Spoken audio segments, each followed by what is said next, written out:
on this episode, we were all over the place, but there are some nuggets in there, Coach. Yeah, self-awareness, baby. That's my big takeaway is you got to know thyself a little bit to make high-level decisions that are going to impact your life and those around you. Lifestyle, Treadway? Yeah, I think this episode will help a lot of people try and assess their situation and see how they want to maneuver their career and where they want to go. D? I think that we did a good job of showing that you got to sometimes separate your emotions from other people's decisions. Ooh, I can't even add to this. Let's go to the show.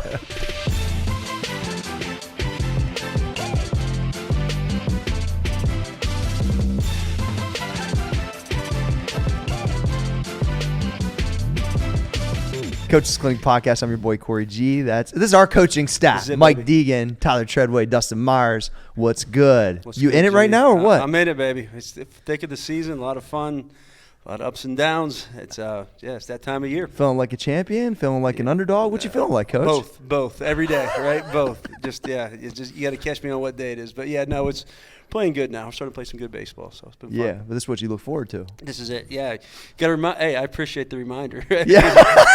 This is what you do work hard for. Yeah, right? Absolutely. Treadway, my brain ain't working real good because I just tried to squat like 800 pounds. Mm-hmm. So I heard you had a couple topics. I think it would be good to throw one out, and we'll throw it to Dustin first, and we'll get it rolling. Oh, let's go. Yeah. I'm ready. All right, cool. So the college basketball season just wrapped up. And so you see a lot of – That's Dustin's favorite sport. Right. This is perfect. Yeah. I honestly don't even know what basketball is. Yeah. This is the college basketball show. Yeah. Someone was saying something the other day about the finals or whatever. I'm like, oh, is this like the tournament time? They're like, yeah, it was the last one. Exactly. I don't Perfect. really Keep going. Pay attention. So after the season, a lot of coaches are moving, right? So if a good school has a bad year or whatever, they'll get rid of their coach and they'll bring in like some up-and-comer from like a small school. Being a fan of a small school, there were a lot of rumors that my favorite team's coach was going to be leaving. Okay. Which is? OU. Okay, Jeff Bowles. He was rumored to go to the Butler job, and like my first initial reaction is like, well, Thad went to the Butler job, right? I was pissed off. I'm like, he can't leave us. Like, it's his alma mater. Like, why would he leave? And then I'm like, I think about it, and I think about the conversations that we have here, and I'm like, why would he not leave? Like, at some point, it's time to move on. And so I know Deegan, you won a national championship at Marietta, but at some point it was time to move on. G, Dustin, you guys had the gym, and at some point it was time to move here. And those are tough decisions that you have to make. So at some point, everybody has to decide that it's time to move on because it's just the best option for them. So I want to go through some of your thoughts and the processes when you finally decide it's time to move on. How quickly do you act on that? What kind of goes into that? Because you had to tell members like, hey, I'm going here. You can't come with me anymore. Just kind of what goes into that. All right. So I think first off, I'm going to start with kind of my philosophy is that you can never be mad at someone for doing what they feel is in the best interest of their career and their family. Okay. And with sports, we grow an attachment to teams. We get an attachment to players. We get an attachment to coaching staffs or whatever. But we got to remember that's their job, so we can feel betrayed, and I'm going to give you an example, kind of from my world. And it's an example at the highest level.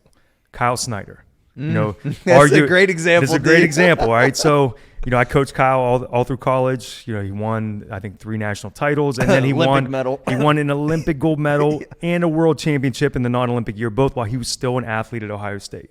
So you think like this is a guy that belongs on the Mount Rushmore at Ohio State. Only other person that did show like I was Jesse Owens. I was gonna say he's up there with Jesse Owens. Yeah. If you had to, if you wanted to think in terms of like pro success, you would think Jesse Owens. You would think maybe Jack Nicklaus, and you think Kyle Snyder. Yeah, that's really because I don't know if there's been an equivalent, from the football world. Like it would be like if maybe Archie, I guess, with 2 Heismans, but I don't know. That wasn't at the pro level. Yeah, that's true. So Logan, won 4 national titles. That's true. So I would say him and Archie are more in that conversation when you look at like worldwide success. So it would be like if if Peyton Manning or I guess maybe more if like Tom Brady had come from Ohio State, that would be like in the same type of realm. So anyway, Kyle Snyder, Olympic champion, Buckeye, right? 2 years after he graduates, he still has a lot of success, but then he decides to leave and go not just anywhere, but go to Penn State. And Penn State has been, they've been the standard for the last 10 years. The only year they haven't won the national title was maybe one year Iowa beat them, and then we beat them one year. Other than that, in the last 10 years, they've been the team. So he moves to their regional training center there. everyone, of course, naturally is going to feel betrayed in the fan base. Now, it's a little bit different, for, Coach Ryan and the coach that recruited him, the coach that worked alongside him and stuff. They're going to feel a little bit different. But for the average fan, I see people online, he's not a Buckeye. It's like, he's still a Buckeye, and now he's doing what he feels is best. For international stuff. He's doing what he feels, whether we agree with it or not, is in the best interest of his career and his family. So I just always feel like when someone does that, you can't be mad at him. You can maybe be hurt a little bit inside, but you have to recognize people are going to do what's best for their career. He's a professional athlete now, and pro athletes move all the time. Yeah, that's true. So I think about like when Brian Kelly went from Notre Dame to LSU, and it was obviously a number. Like the money was just so big. But I think, and I never had to recruit anybody, but Coach, you could speak to this. Like you're sitting in that front room telling this kid's parents that I'm here. Like this is something we're building. We can be great. And then when you see the guy he gave him a chance to match it, but Notre Dame wasn't about to pay $100 million, whatever the hell he got, $80 million, something crazy. So yeah, you can't be mad because the dude take the cash. But it's like then, if you got offered 5 times the amount of salary to leave, would it be hard to like then go against what you just told those kids' parents? It's like, but once again, it's for his family and that's his job. So I don't feel it because I'm a business dude, so I don't feel weird about that. I think that the difference is those recruits and their parents, yes, they can be mad. Yeah. But you as a fan cannot. Okay. I think there has to be a line, No, I like that answer. You're right, D. I just think that's, because when I was watching it, I was seeing people hating Notre Dame, blah, blah. I'm like, one, it looks like they got the right dude right behind him. And 2, he went to go better himself. It was just, I don't know. I didn't feel that way, but I saw that same type of thing. I thought it was interesting. What's your take, Coach? Yeah, I guess I can go. I can go in a couple of different directions because I was an assistant for 9 years, and we did have some success. And I had 3 or 4 different head coaching job offers during that time, and it would look like a promotion, right? You go from an assistant to a head coach, maybe a little bit more money. But they didn't feel right. So at some point, I started feeling like, what's wrong with me? Am I scared to take a jump? Am I scared to take a leap of faith? So you denied the first 2 or 3? I denied, yeah. I think there was at least 3, that I didn't. It just didn't feel right. And then so that's one angle. One angle is like sometimes I would say people are listening. Yeah, sometimes like the public perception may be, hey, you should be doing this. But deep down inside, kind of like Dustin was saying, that it just wasn't best for my setup, my family, et cetera, right? So that's one thing.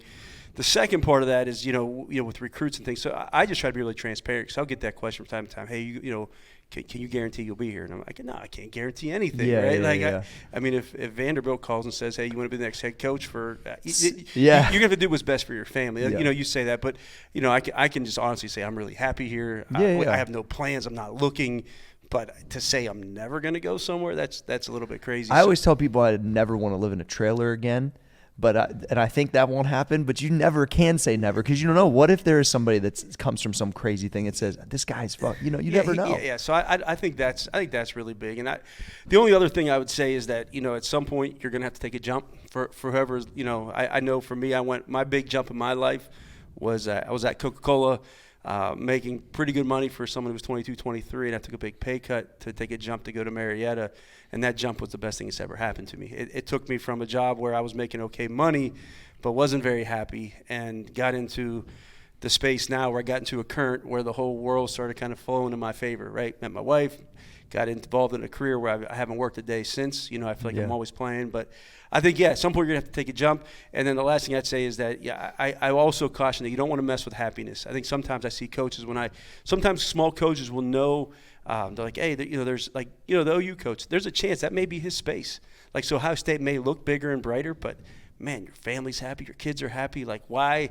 Sometimes just that extra money may not be it. So I guess it's a long-winded way of me saying you got to do you, right? You got to do you. 2 things I want to unpack there I think are real good is when you evaluated the Coca-Cola, because that would have been, hey, this is what I'm supposed to do, right, traditionally. And I don't know what you graduated with. My dad was like, you'll work at Coke for the rest of your life. Coca-Cola's not going anywhere. And you're like, I can't stand this thing.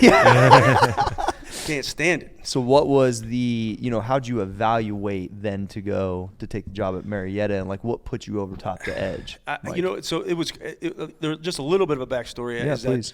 Is that I started, I knew I didn't like Coke, knew I didn't like it, I was getting out. So I was taking classes at Duquesne. I was going to try to teach and coach. And I was, so all financed through loans. And I'm still paying the price for that. But anyways, so I was going to class on the weekends trying to get out. And then I was 6 months away from graduating, and I threw it all away and went to Marietta. So that's ballsy. Yeah, I just it was just the right thing. Like I can't really sit here and tell you. I just knew I wasn't happy. I knew that this was an opportunity to get into something, and I believe in the universe a little bit. You know, and I think the universe was kind of calling my name. You just knew where you're supposed to be. I do. I think so. I didn't. You never quite fully know, but like as you like unpack and look back on that, taking that jump was probably the best thing I ever did. That's cool. Has there been a jump for you guys? Has there been a moment? Have you had a moment like where you had where you had to go all in and maybe buck? Go ahead, Treadway. I did the exact same thing you did. I went to school for healthcare administration. I worked at Cardinal Health, which is a Fortune 15 company, one of the leading, healthcare industries, and that's what everybody works for. That's what all these kids that I was going to school with, they're like, I want to work for Cardinal Health. That's what I want to do. And when I got there were a lot of people that I had graduated with, and I hated it. I hated every day. Like you said, I see people on social media all the time talking about the Sunday scaries, and I'm like, I haven't worked a day for the past almost year. You know what I mean? Like I come in here and it's a lot more work. Like I remember, especially like towards the end of my time there, like it was work from home stuff. So I would maybe work like 2 hours a day. So I was like sitting there, I'd get what I needed to done, but I would just chill. It was never like anything because I hated it, right? And if you hate something, you're not going to do it. Well, now I come in here and you're here all day, and then I go home and then I work on more stuff, and it's like, but it never feels like work. And you're doing it on the weekend, and you're always doing things that better yourself, but it doesn't feel like work, and it just feels like life. Yeah. Like that's the best way I can describe it now. Is before I felt like I was going to work. Now I just feel like this is my life. It's the work-life integration, right? Kind of thing. You're always on, you're always off at the same time. I asked Medea, Tyler's girl, about it, and she said he's so much happier. He's just a little bit busier. That was her nice way of saying, like, he's way busier because you're not in a clock-in, clock-out environment anymore, and you like what you do. Yeah. There's a big difference. In most careers, even when you're miserable, eventually, as you work your way up, you're going to get busier and less happy. So really, if you got to get busier, but you're way happier, then you're already winning. Yeah. That's the integration of where I forget that one quote that I had put up, but it's like where you can't really tell the line. Yeah. And that's where we're all work for, right? When you can't tell the line between work and play and passion, and it kind of all intermixes, that's where I think, that's where the sauce is at. And and the danger zone of all that, and I'm sure you all have a story about this, but I remember when my first or second year of being married, I was up making recruiting calls at Marietta, and Lowry, who's just amazing. I mean, as far as like the perfect, supporter spouse for a coach, she comes up, we're going to work out, and I was like, hey, I got one more call. And I go, one more call. And next, like the one more call kept going, recruiting call. Yeah. I looked over, she had a little tear in her eye. She's like, it just never stops. And I said, got it. Like, because when she speaks, like, she's not someone's going to speak. So anyways, like that's where the work-life integration can get blurry, because you do have to draw some lines of when you are off, right? Because you love what you're doing. Like to me, I was in the zone. Like I'm trying. You're doing deals. That's what it is. Let's go. Just hang tight. Get one more. Yeah. And she just wanted to work out with me for a minute. So anyways, I think that's where when you do integrate your life and you are living in your sweet spot, you do have to watch how you're impacting those around you, because even though they're supporting you, you can wear on those closest to you if you're not careful. And maybe I'm talking gibberish, but no. Yeah. We are all wearing on all of them, Mike. Yeah. That's a fact. I think that to have any type of progress, there's going to be always multiple jumps every so often. If I think about my career, every 5 years, 7 years, there's some kind of dramatic thing that I'm up against that I got to go, all right, well, let me just grit down and make this work if I want to kind of, go to the next, even the building that we're in and the change with Max Effort and coming from MP, starting these new businesses. Like, there's even just starting the gym and going from the gym to supplements. Like there's been some massive jumps that I've had to like really believe that was possible. And just like some of the stuff like I talked about today on Instagram, like, I believe in myself because I'm putting in so much time.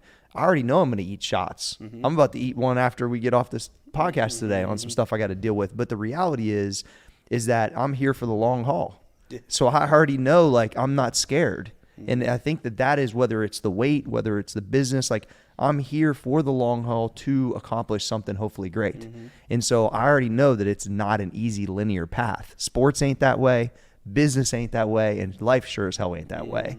And so I think if you know you're signing up for that, you're going to have to make jumps, and they're not going to feel real fucking comfortable all the time. That's just part of it.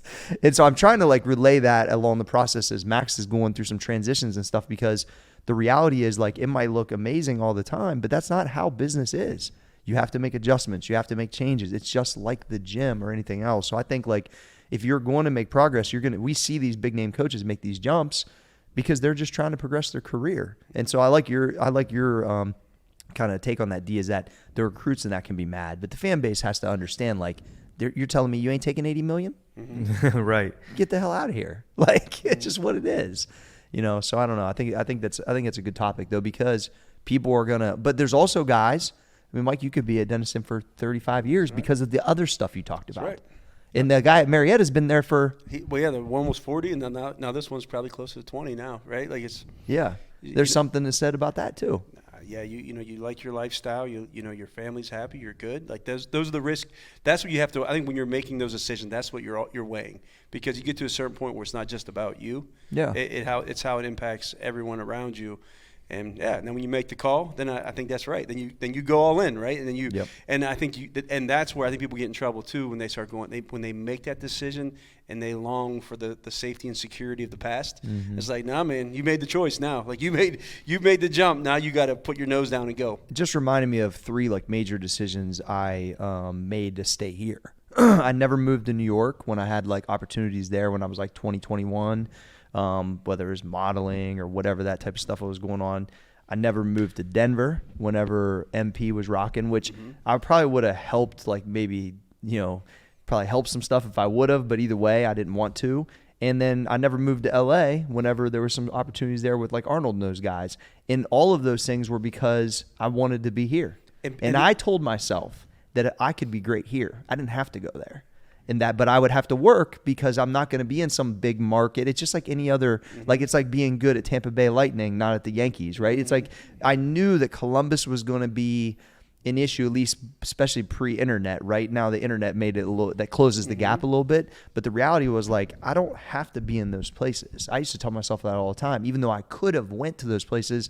Maybe some opportunities would have been there or not, but I don't know. I just kind of shielded it. Like I want my family to grow up here.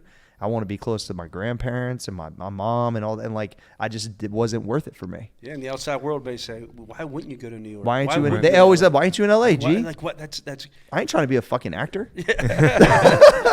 You know what I mean? Well, but those are real, things for me. Yeah, those were questions that I would get, like in maybe 2018, 2019, when I stepped away from training the college team at Ohio State. People all the time would be like, oh, are you going to try to work for another Big Ten team or this or that? Because if you're the guy at Ohio State, then being the guy at Purdue or somewhere else is an easy sell, And I said, no. I said, I'm done with Ohio State. That means I'm done unless it's a consulting role because we're not leaving Central Ohio. My family's happy here. I'm close to my parents. We're not leaving Columbus. So I want to unpack what you said just a little bit. So when you're going through those changes and you see LA and you see New York, you see wherever, like, Coach, you see Vanderbilt, you see the other Big Ten schools, like things like that, kind of what we talked on, you start to drive narratives in your head. So it happened recently with the gym where we had a couple people leave. People can be great in the situation that they're in, but they start to look at the outside. Like you start to look at LA and you're like, well, this opportunity is there, this opportunity is there. And you start to drive this narrative of, I can't be great where I'm at. I have to go somewhere else in order to be great. And you start to find the negatives and things like that. How do you battle and how do you have those internal conflicts with yourself of looking at it holistically? Like, because we all do the same thing. When I'm looking at like the coaching job that I'm at and I start to, get some offers from other places, I'm like, oh, the grass is greener over there. Sure. Oh, this negative about this place, this negative about this place. And you start to rack the negatives about the current situation. I look at that and I'm like, oh, I want that because that looks great. But you have to look at it holistically because if you would have jumped to LA and that was the wrong move, if Coach would have had an offer from another school and he's like, yeah, this sucks about my current job, that place looks awesome, he jumps there and then it sucks. Yeah. Like you don't ever want to make the wrong decision. So you have to look at it from a big picture view. Yeah, that's why you got to take lifestyle into account. You know what I mean? To me, I'm a pretty low-key dude. I want to lift weights. I want to have like a good life. That me and Dustin just talked about this yesterday. We now our homes are close to the gym and the office. We ain't fucking leaving. Coach, you're probably the same way. We're rolling around in a 10-minute diameter unless you got a game somewhere else. It takes a lot to get me out of town now. That's what I'm saying. So like, I think I always had my own narrative of how I wanted to operate.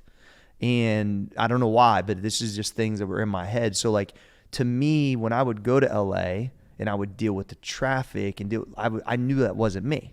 I would go to New York and I'd go see the big clients and do all these things. And I was like, this is not the lifestyle I want. My training was irregular and like I didn't have it never felt natural to me. When I would go to Denver, same type of thing. I just knew it wasn't for me. And so I knew that the grass wasn't greener in either of those three situations. Yes, maybe I missed a few things here and there, but did I really think that those things would make a difference in me long term?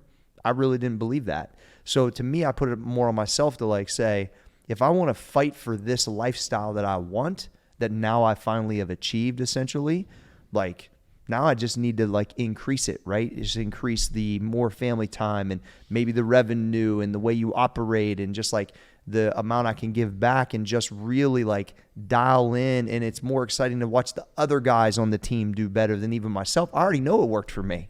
It already worked for me. So it's like it becomes something different. And I think like, I don't really have any regrets, bro, to be honest with you.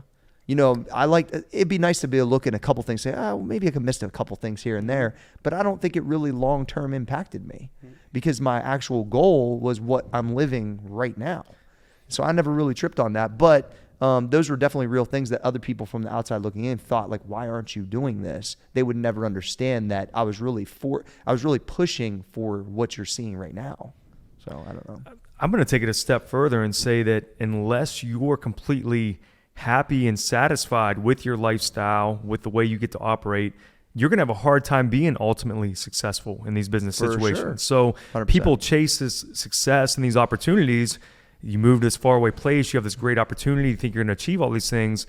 Well, maybe you flame out because really you're not happy with where you're living, you're not happy with your home life, whatever it is. If your home's not in order, it's going to be hard because you don't have that base to operate from every day. Yeah, no, that's real talk. And I'll throw my nerdy spin on this, but these guys have it naturally. I think they know their values, they know the lifestyle they wanted, but I think it takes some work to.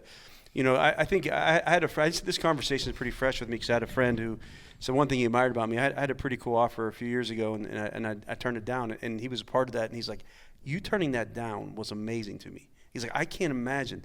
And what it is, I think I know what I value, and I know like what I'm all about. So a question you could ask yourself is like, what are you all about, and how do you go about doing that? I think there's like three ways that you can do it. One is through writing, like putting pen to paper and kind of getting reflecting on like what are the things what are the things that are important to me.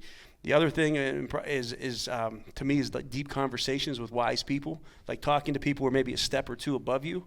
Right, like that to me is so powerful to understanding who you are. And then I'd say three is like deep reflection, meditation, prayer, whatever it is for you. But once you know your internal compass, then I think decisions become really easy. And so while other people may say, "Hey, look, this looks great. Why wouldn't you do that?" That's usually just your ego talking. Like I could, there's people may look at me different if I had a higher profile job, but the real ones understand that doesn't matter. Like it doesn't. That's not important to me. Mm-hmm. And having a higher profile job may make you think you may think that I'm cooler, right? Or whatever. Yeah. Like, hey, you're still the same Mike. I'm still the same, and I'm not happy because it's taking me away from my family. My family's miserable. It doesn't work. So I feel like the one thing I've done pretty well is I understand who I am. I understand what's important to me. And then decisions get really, really easy. They get really easy when you can just go, nope. I'm good. Nope. Nope. I had an interesting kind of like job thrown at me. This just popped in my head when you were saying that. There's a big like notable magazine that I had been looking up to forever. Now all the stuff's online, but this guy that I was talking to had just purchased it in this big monster deal, and we got to be talking because somebody connected us or whatever, and I kind of realized like he's the new owner of this whole like franchise, and I'm telling him like my content background, whatever, and he's like, dude, it sounds like you should be the one that's that senior editor. Like you should run this. I started laughing and go, I don't want a fucking job. and that's literally what I said. And he started laughing. He goes, I go, yeah, man, like I'm like this. If you'd have offered this early in my career, I would have been like, holy shit. Like I couldn't imagine if I was running X. Yeah. But the reality for me, it was like, this doesn't sound fun to me. No. Well, first off, this dude got more cash than me. He going to be telling me what to do. Get the fuck out of here. And on top of it, I knew I wouldn't be happy. So the title of senior editor or editor of this didn't mean nothing. No. And I never even thought twice about it. It literally, my ego was like, this would be cool for who? Yeah. You know what I mean? Like, but the reality was when I said I didn't want a job, he started laughing because he don't want a job. You know what I mean? Like he respected it, but it was just one of those things that I didn't even really process it because I was like, no, I'm fighting for this. Like a good example is when I walk in this gym and I would walk in the old MP facility.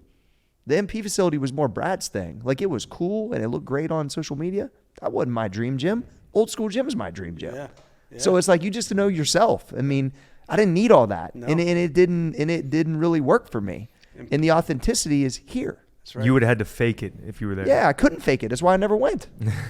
It was cool. I could do a little, get on social media and show what it is and talk about it, but it really wasn't my thing. I was showing the stuff we were doing because that's what I do. And so it just is what it is, So I think knowing yourself, but what I also want to share with people is like, you're listening to this podcast because you probably want to get better, right? Mm-hmm. And I listen to podcasts or books pretty much every day for like the last 15 years to know myself and get better, to know what I want. So when I am taking chances and doing things that I kind of like, I'm trying to uncover that constantly. And so like I've worked on myself a lot, and I don't want to like, I want to stress that like this is like active constantly. That's kind of my library is huge, like huge. And I didn't read a fucking book in high school, but my library is crazy. I can testify to that. Yeah. I read one book, The Fab Five, and I think that's where my swag came from. But the reality is like, after I got out of high school, I realized because I didn't go to college for very long that I had to self-educate or I was going to be in trouble. And then I also realized, wait a second, I like these topics, so I want to learn more about them. So whether it's coaching or personal development or attitude, there's so much stuff out there that can make you a better coach in person, but you got to work on it every day a little bit. It's really important. So anyway, what time we got? Amen. We got 10 more minutes. What do you got, D? Oh, I got one for you. This is something me and Deegan were talking about earlier. Okay, I think it's good having him around the gym, right? I love it. I love it. Puts his weights away. Yeah, exactly.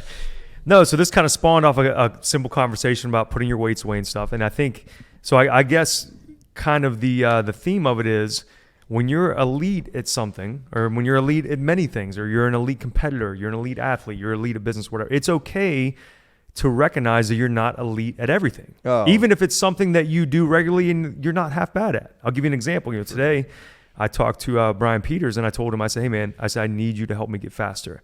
I said, I got to get faster for my birthday. I know I can be in shape. I know I can grind through these workouts. I said, but I have to get faster. That's the guy to ask. That's the guy to ask. I know he's better than that at me. Sure. So like, rather than saying like, well, I'm an elite coach, I'm just going to teach myself. No, I need to find someone who's elite at it and help me become at least sniff being elite or understanding how to become elite. So I think, it can be an ego thing when you get good at certain things, and even when there are things that are in your lane, to think like, well, you know what? I can handle this, or I can do this. It's okay to recognize that you're not elite at everything and to seek out someone that is elite. Yeah. Oh, yeah. The faster you figure that out, the better. There's a humility piece that comes with it. Number one, right? Like you have to have the humility to go, I don't have it all.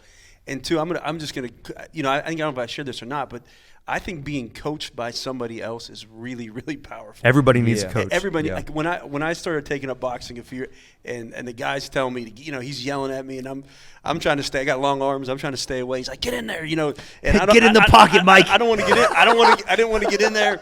But it reminds you of just how hard it is to be coached sometimes. By the way, but I think that's so important. And I think once you get good at something, there's different ways to approach it. Yes, you can get a big ego and think you know it all, or you can also go, I know how much hard work it took for me to know just this sector, so I'm not even going to pretend that I'm a doctor or that so I'm going to ask my doctor friends, or I'm going to ask the expert, right? But I think having the humility to go, you know what, I'm great at training, but the speed piece isn't my baby. Yeah. I'm going to ask some others. That's not my thing either. It's I already know. It happens so much quicker though if you ask the right people. If you ask the right questions and the right people, you can expedite that process tremendously. So. Well, I still send my lifts to Tony Ramos and Anthony Oliveira almost every morning. Yeah. You know what I mean? And because I want, Tony will tell, like Anthony and Tony will give me like high level elite feedback to make me that much better. Right. So maybe I can be great on the day I need to be. And Tony will straight tell me like, dude, just quit doing that. Like, what are you doing? You know what I mean? And that's what I need, that, because you can get a lot of, oh, that was great, G. I can get that if I post it on social media. You need truth tellers. But I need truth tellers that are real ones that are way stronger than me. That's right. So I'm going to the guys, and then on bench press, we've brought in how many different West Side guys over time because we had a hard time figuring out some things. We're starting to figure it out now, but a lot of it is because, hey, G, these guys get their heads up. Hey, G, they're not doing this right. Like, the clean up this, clean up that. Like, I'm not butthurt over that. That just make me better because I know when we get that figured out, ain't no one fucking with us. So like I don't, but I learned this in business, I think also too, that I realized like I can't keep track of what's in that warehouse. You want us to lose real fast? Have me in charge of that. Have me in charge of anything that Cole does or anything that Danny does or anything that does, like, it's just not what I do. That's why one of the quotes that I can't stand is how you do anything is how you do everything. People say that, and there's some truth to that, but I don't know. Like, yeah. I just know I'm great at a couple things and the other shit I need help with. It's just what it is. And I don't know, like, if you don't think if that's not how you think, then you're going to struggle because it's impossible to be great at a lot of stuff. Now, I've had to get better at things just because I'm in the fire of it. So you asked me about taxes. Yeah, I can't file my taxes, but I know if shit ain't right because I done been through it for 1099s for 20 years. So it's like I had to address it because I had to learn it. You know what I mean? I think part of being good at something, if it's not your thing, is recognizing that you're not good at it and then finding someone that is. So now that's your way of being good at taxes, right? Yeah. Or like, that's why when I actually understood Tyler Sealover's like personality, I was like, oh, dude. Gotta hire him. Yeah. I was like, I need that. He sounded very militant with his numbers. He was OCD on the whole warehouse. I was like, yeah, bro. This is exactly what I need. You know what I mean? You know that because I know that's not me. That's another whole conversation that is not, you don't hire your friends. Like you hire people that can complement your business, right? Like for sure. You could have someone that's really good, but your strengths collide or whatever. So we don't need that. I need quality people that have the personalities in those roles that they can excel in. And that's it, So it's good. Treadway, was that one topic or was that the second one? Or is that both? We kind of floated around a little bit on that. Yeah, but just to add to that, they always say you should never be the smartest person in the room. Yeah. And I think, surrounding yourself with people that are very intelligent and are better, like, having Brian Peters in the room, I never feel like the smartest person in the room. Having you guys in the room, I never feel like the smartest person in the room. But having those people to go to, but, you always have to put yourself in a better situation. Yeah, that's good. I think we mic drop it right there. Yeah. Boom, boom, bang, bang. Yeah, it was good. I'm your boy, Corey G. Mike Deegan, Tyler Treadway, Dustin Myers, Coach's Clinic Podcast. Share it with all your friends. Brought to you by MaxEffortMuscle.com. We are out.